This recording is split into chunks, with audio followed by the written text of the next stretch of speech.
Senior pets are often immune-compromised, not immune. We discuss vaccine decisions, titers, rabies risks, and the case of preventable diseases that she's seen. So what's your views on vaccines in seniors?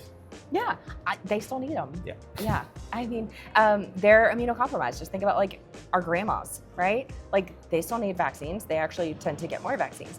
I do think that vaccines last longer than what we know a lot of times. And there's studies backing that now. They're saying geriatrics, their vaccines may last 5 to even 8 years. Are you doing titers then? Yeah, Okay. so titers would be great. Yep. A lot of people's complaint about titers right now is they're expensive, and they are. You know, you're paying $200 to $400 for titers that you may have to still booster the vaccine, or you're paying $30 for a vaccine. So like, you got to pick your poison. There's no in between right now. That's the only option that we have. I have treated 2 senior dogs with Parvo because they were vaccinated early in life, tractor supply vaccines, not appropriate. And so I had an 8-year-old Dachshund and a 12-year-old Yorkie that I treated for Parvo. You know, recently there's a lot of rabies. There was a rabies case in Chicago. There was a person who died of rabies in the US last year.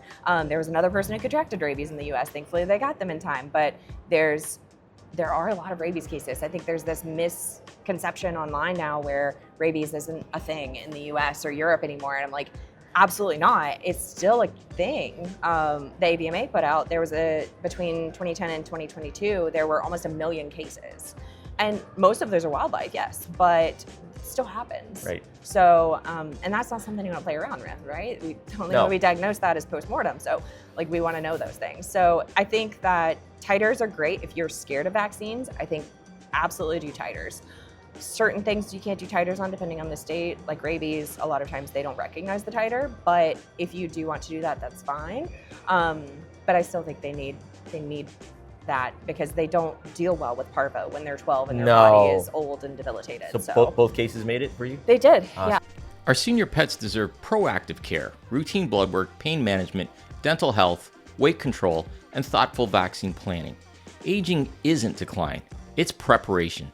Thanks for listening.